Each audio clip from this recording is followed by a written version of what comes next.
నమస్కారం news bulletin కు స్వాగతం. నా పేరు సుమలత. వార్తల్లో ముందుగా హెడ్లైన్స్.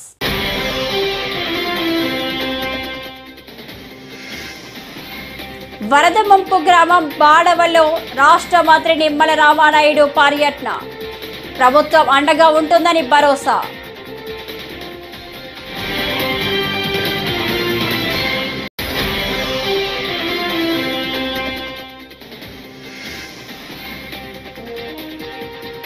ప్రతి కేసును వేగవంతం చేయాలని పవన్ కళ్యాణ్ కి తల్లి పార్వతి వినతి.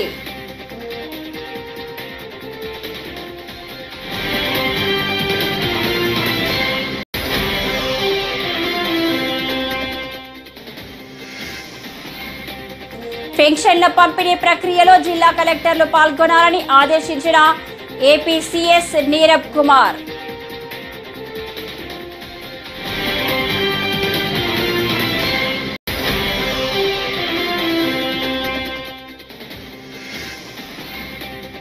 తల్లి పిల్ల కాంగ్రెస్ పేరిట ఏపీ బీజేపీ. ముఖ్య అధికార ప్రతినిధి లంకా దినకర్ పెద్ద ఎత్తున విమర్శలు.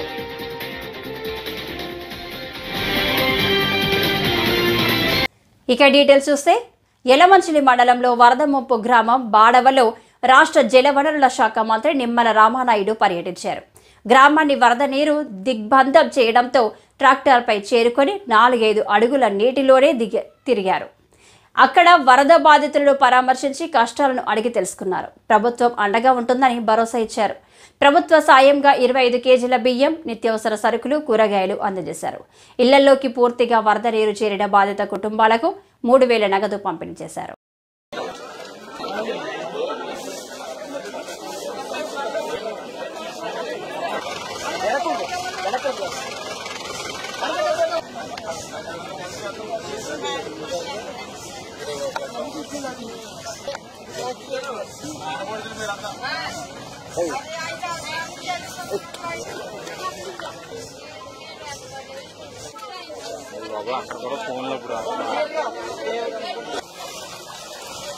ఈ యొక్క తెలుగుదేశం, జనసేన, బీజేపీ ప్రభుత్వాన్ని ప్రజలు ఏ రకంగా అయితే ఆశీర్వదించారో ఆ రకంగా కృష్ణమ్మ తల్లి కూడా ఈ యొక్క ఎన్డీఏ ప్రభుత్వాన్ని ఆశీర్వదించినట్టుగా ఉన్నటువంటి పరిస్థితి.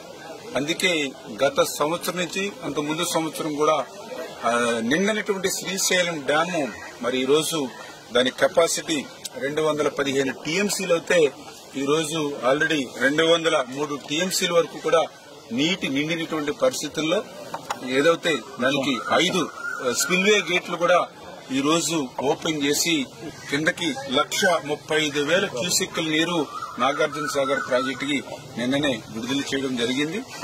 కృష్ణా డెల్టా ఏదైతే ఉందో వారికి కూడా త్రాగునీరు, సాగునీరు కూడా అందించేటువంటి విధంగా ఏదైతే శ్రీశైలంకి రోజుకి దగ్గర 4 లక్షల క్యూసెక్కులు పైబడి నీరు ఏదైతే వస్తుందో దాన్ని ఆ రోజే మేము క్యాలిక్యులేట్ చేసి రాయలసీమ పూర్తి అవసరాలు తీర్చేటువంటి విధంగా పోతిరెడ్డిపాడు ద్వారా నీటిని మేము విడుదల చేస్తూ ఉన్నాం. అదేవిధంగా ఏదైతే వెలుగోడు, అదేవిధంగా హంద్రీనివా వాటిని కూడా నీటిని విడుదల చేయమని ఆ రోజే వారం రోజుల క్రితమే ఆదేశించడం జరిగింది. అంటే ప్రస్తుతం ఏదైతే పోతిరెడ్డిపాడు ద్వారా వెలుగోడు ద్వారా కూడా ఇవాళ రాయలసీమకి సాగునీరు, త్రాగునీరు కూడా వారం రోజుల నుంచి కూడా అందుతూ ఉంది. కాకపోతే ఏదైతే హంద్రీనివా మాత్రం మరి ఏదైతే వారం రోజుల క్రితం విడుదల చేయమన్నప్పటికీ కూడా ఇంకా అక్కడ కొంత నిర్లక్ష్యంగా అధికారులు కొంత వ్యవహరించినటువంటి పరిస్థితి కూడా మా దృష్టికి వస్తుంది. ఏదైతే గత ప్రభుత్వ వాసనలు ఇంకా పోనటువంటి అధికారులు ఇంకా మోస పద్ధతిలో ఉన్నారు, వాళ్ళందరినీ కూడా ఒక్కొక్కరిని మార్చుకుంటూ ముందుకెళ్తామనే విషయాన్ని కూడా ఈ సందర్భంగా తెలియజేసుకుంటూ గత వైఎస్ఆర్సీపీ ప్రభుత్వంలో ఒక పక్క వరదలు ముంచెత్తినా కూడా కనీసం ఆ రోజున్నటువంటి మంత్రులు గాని, ఆ రోజున్నటువంటి ముఖ్యమంత్రి గాని, ఆ రోజున్నటువంటి వైఎస్ఆర్సీపీ ప్రజాప్రతినిధులు గాని కనీసం అధికారులతో సైతం ఈ వరద ముంపు ప్రాంతాల్లో పలకరించినటువంటి వాళ్ళు ఆ రోజు లేరు. ఆ రోజు పసిపిల్లలకు సైతం పాల ప్యాకెట్లు కూడా లేక ఈ యొక్క వరద నీరుని కాసి వడపెట్టి ఆ వేడి నీళ్ళనే చంటి పిల్లలకి పట్టించినటువంటి పరిస్థితి, దుస్థితి గత వైఎస్ఆర్సీపీ పాలనలో మేము చూసాం. కానీ ఈ రోజు తెలుగుదేశం, జనసేన, బీజేపీ, ఎన్డీఏ ప్రభుత్వం వచ్చిన తర్వాత వేళ వరద మా గడపకి తాకక ముందే ఈ యొక్క ఎన్డీఏ ప్రభుత్వం సహాయం మా గడపలోకి వస్తూ ఉన్నాయి. ఆ 25 కేజీల బియ్యం, కందిపప్పు, ఆయిల్ ప్యాకెట్, ఉల్లిపాయలు, ఆలుగడ్డ ఇవన్నీ కూడా మా ఇంటికి చేరుతూ ఉన్నాయి మేము అడగక ముందే అని ఎంతో సంతోషాన్ని, సంతృప్తిని ఇవాళ వరద బాధితులు వ్యక్తం చేస్తున్నటువంటి పరిస్థితి. పెన్షన్ల పంపిణీ ప్రక్రియలో జిల్లా కలెక్టర్లు పాల్గొనాలని ఏపీ సీఎస్ నీరబ్ కుమార్ ఆదేశించారు. బాపట్ల జిల్లా కలెక్టర్లతో వెలగపూడి సచివాలయం నుంచి వీడియో సమావేశం నిర్వహించారు. ఈ సందర్భంగా ఆయన మాట్లాడుతూ పెన్షన్ల పంపిణీలో అక్రమాలకు పాల్పడే వారిపై కఠినంగా వ్యవహరించాలన్నారు. గత నెలలో జరిగిన సంఘటనలు పునరావృతం కాకుండా చర్యలు తీసుకోవాలని కోరారు.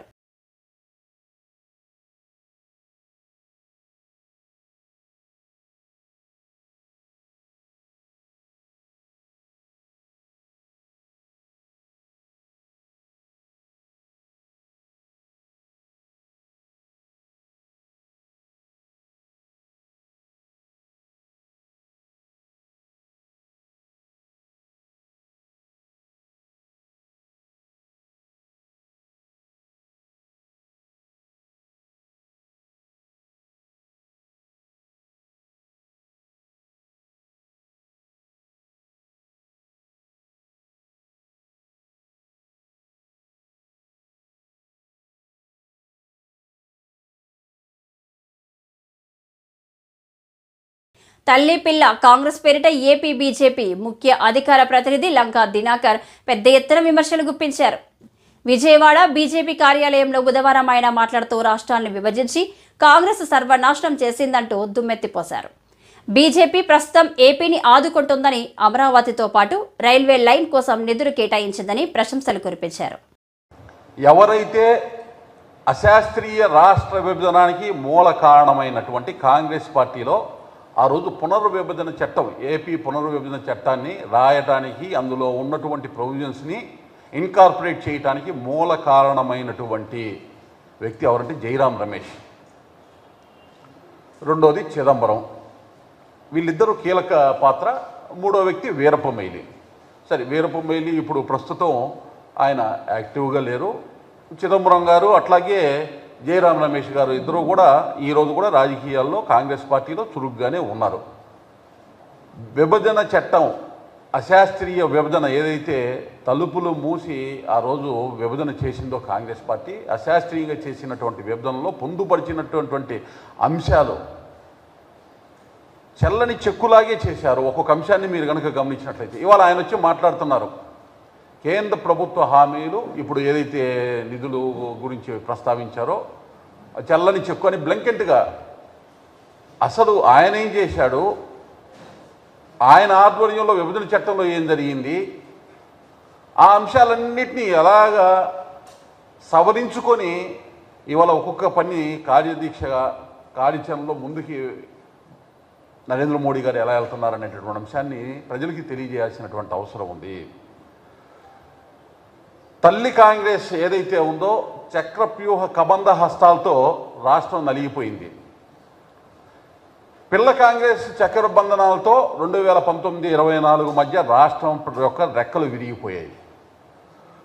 కాంగ్రెస్ పార్టీ ఏదైతే అశాస్త్రీయంగా రాష్ట్ర విభజన చేయటమే కాకుండా ఏపీ పునర్విభజన చట్టాన్ని అస్తవ్యస్తంగా తయారు చేయటం వెనక జైరాం రమేష్ మరియు చిదంబరం గార్ల పాత్ర ఎప్పటికీ కూడా ఆంధ్రప్రదేశ్ ప్రజలు మరిచిపోరు.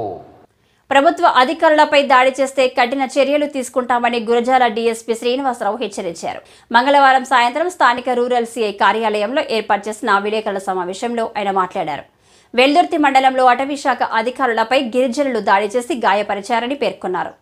ఈ ఘటనలో ఇప్పటికే 5గురిని అరెస్టు చేసినట్లు వివరించారు. 9 మందిపై కేసు నమోదు చేశామన్నారు.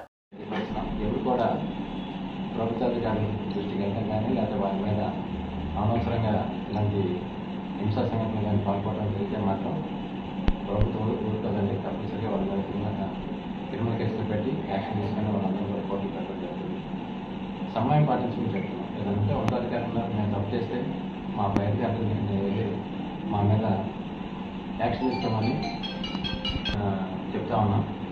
కాబట్టి అవకాశాన్ని ఉపయోగించుకోండి. కొంచెం జనాలందరూ కూడా మీ ద్వారా కొంచెం తెలియపరచాల్సిందిగా కోరుతున్నాం. కొంచెం మనకి పర్టికులర్గా వెదురు తీరంలో ఫారెస్ట్ ఏరియా ఎక్కువగా ఉంది.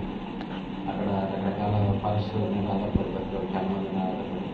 అదేవిధంగా చుట్టుపక్కల కూడా బండమట్టు, దుర్గి, కాకిరాల ఏరియాలో కూడా అడవుల్లో ఉన్న వాళ్ళు ఎక్కువ ఉన్నారు కాబట్టి తరచు కొన్ని సంఘటనలు జరుగుతున్నాయని మా దృష్టిలో కూడా ఉంది. గతంలో కూడా జరిగింది.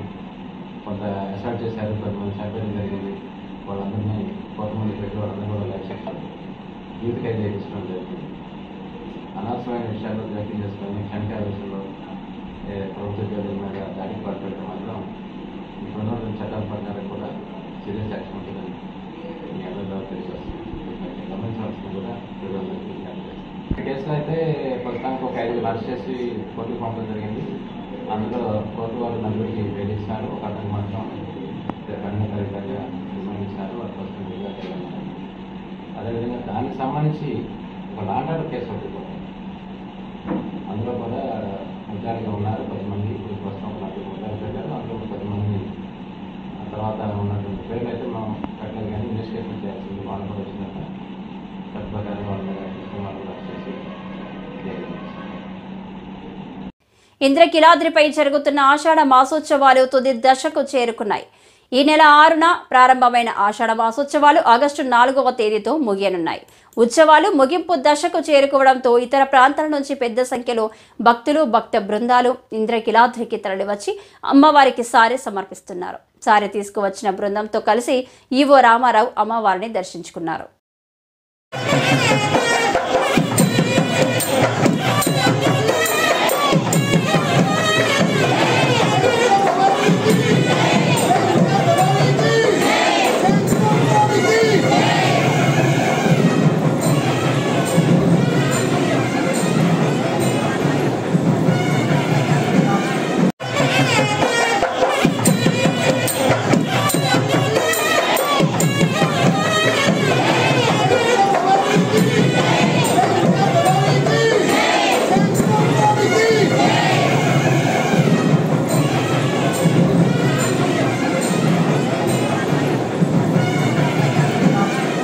మంత్రాలయం మండలం మాధవరం సమీపంలో గురు రాఘవేంద్ర ఫేజ్ 2 ప్రాజెక్టులో జరిగిన సంఘటనపై సిఐడి విచారణ జరిపించాలని టీడీపీ జిల్లా అధ్యక్షులు తిక్కారెడ్డి డిమాండ్ చేశారు.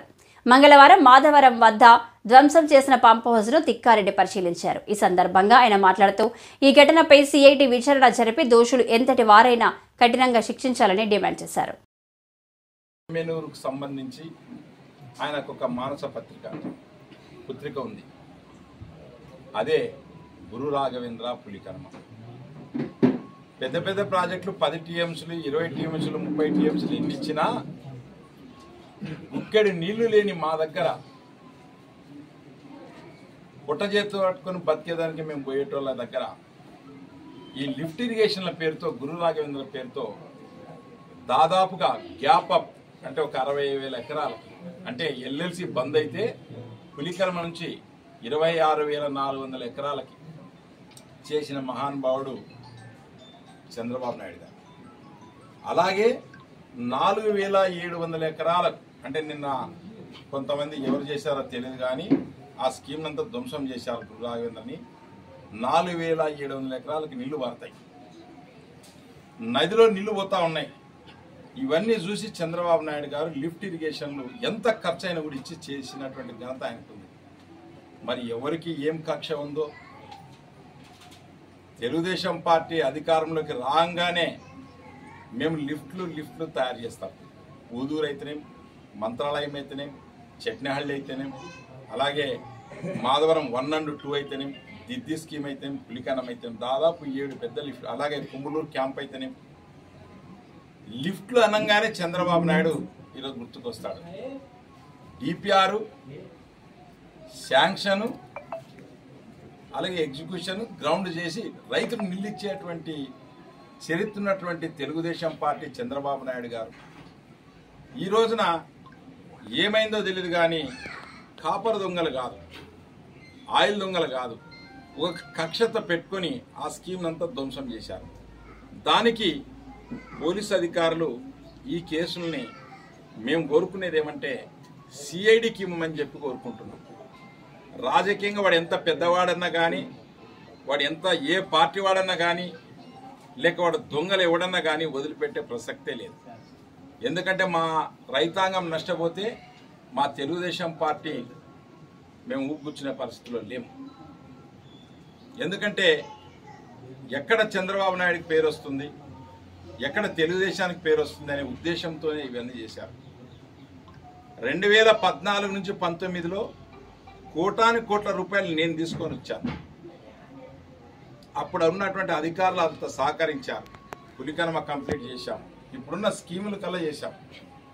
ఇక్కడ కరెంటు కావాలి 5 ఎకరాలు అంటే ఈ అమర్నాథ్ రెడ్డి, కృష్ణమోహన్ రెడ్డిలో ₹1 ఇవ్వకుండా ఇంకా 5 ఎకరాలు మేము ల్యాండ్ ఇచ్చి 33 kV మనం పవర్ కావాలి కాబట్టి 133 kV చెప్పేసి సబ్స్టేషన్ మేము ల్యాండ్ ఇచ్చాం. ఇచ్చి ఈ స్కీములలో గ్రౌండ్ వేయడానికి ఉపయోగపడ్డాయి. ఇంత మేము చేస్తే తెలుగుదేశం పార్టీగా చేస్తే పనికి మాలినటువంటి విధవలు ఎవరో ఈ పనులు చేశారు. కాబట్టి పోలీసులు ఎవరనేది కూడా రేపో మాపో తేల్చాలి. దీనిపైన చాలా సీరియస్గా ఉంది మా ప్రభుత్వం. ఎవరిని కూడా వదిలిపెట్టే ప్రసక్తే లేదు. ఎందుకంటే వాళ్ళకి శిక్ష పడాలి, అది చేయాలి. అలాగే రెండోది, రైతులారా మీరేమి భయపడద్దండి. ఈ స్కీమ్ని ఇమ్మీడియట్గా మేము చేయించేదానికి శ్రీశైలంకి వస్తా ఉన్నారు చంద్రబాబు నాయుడు గారు ఎల్లుండి. సార్ వాళ్ళు ఈ గారు ఎల్ఎల్సి గారు అందరు ఉన్నారు. మీరు ఇమ్మీడియట్గా మాకు కొటేషన్ ఇచ్చేస్తే చంద్రబాబు నాయుడు గారితో సంతకం చేయించి ఇమ్మీడియట్లీ శాంక్షన్ చేయించే బాధ్యత జిల్లా తెలుగుదేశం పార్టీ అధ్యక్షుడిగా నేను తీసుకుంటాను. దానికి ఏం భయపడాలి. రైతుల కోసం ఎక్కడ దాకైనా మేము సిద్ధమే. రైతులు ఎవరు భయపడొద్దండి. ఎందుకంటే తెలుగుదేశం పార్టీ రైతుల కోసం పుట్టింది. రైతాంగం కోసం కష్టపడతాం. కాబట్టి ఎవ్వరు కూడా బాధపడాల్సిన పనేం లేదు. కానీ ఇటువంటి దొంగలు ఎవరైనా ఉంటే కూడా మీరు కూడా పోలీసు వారికి తెలియజేయండి. పోలీసు వారు కూడా ఎస్పీ గారు అయితేనేమి, డిఐజీ గారు అయితేనేమి, లేక డిఎస్పీ గారు అయితేనేమి అందరూ కూడా ఈ విషయంలో సిఐలు, ఎస్ఐలు కూడా శ్రమ పడుతున్నారు. ఖచ్చితంగా దొంగలు పట్టుకుంటారు. దొంగలు పట్టుకున్న తర్వాత ఏం చేయాలనేది ఆలోచన చేస్తారు. ఎందుకనంటే అనంతపురం ఎమ్మెల్యే దగ్గుబాటి ప్రసాద్ వివాదాస్పద వ్యాఖ్యలు చేశారు. సీఎం చంద్రబాబుతో మాట్లాడి రాష్ట్ర వ్యాప్తంగా పేకాట క్లబ్బులు తెరిపిస్తామని తెలిపారు. ఇప్పటికే జిల్లా కలెక్టర్ పాత ఎస్పీతో మాట్లాడడం జరిగిందని కూడా చెప్పారు. ఓ ప్రైవేటు కార్యక్రమంలో పాల్గొన్న ఎమ్మెల్యే పేకాట ఆడకపోవడం వల్ల మనిషి జీవితకాలం తగ్గిపోయిందని తెలిపారు. కరోనా టైంలో పేకాట ఆడకపోవడం వల్ల 22 మంది రిటైర్డ్ ఉద్యోగులు మరణించారని పేర్కొన్నారు.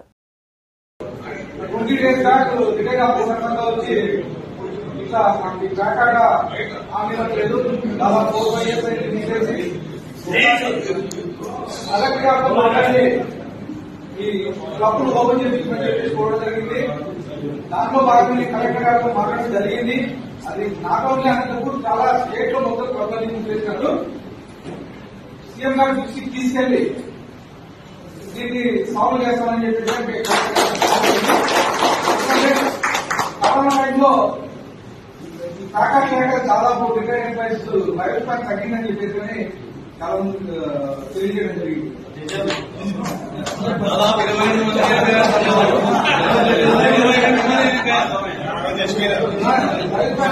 మంది చెప్పేసి అదే విషయం కలెక్టర్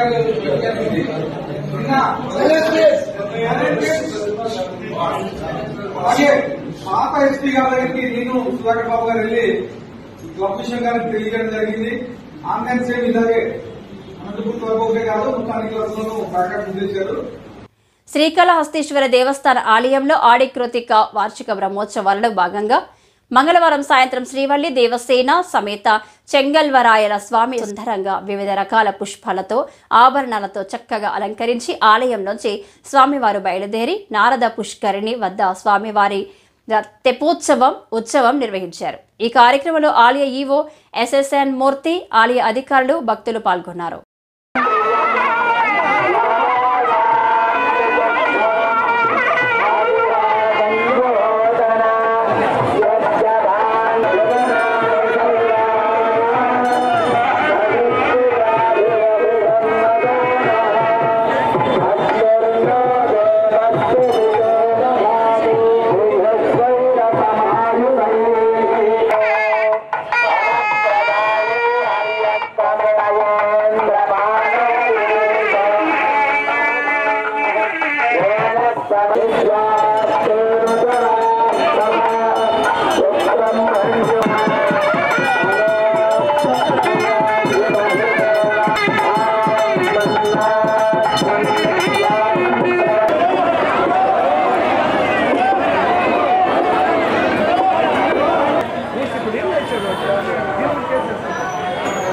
ఈ వార్తలు ఇంతటితో సమాప్తం. నమస్కారం.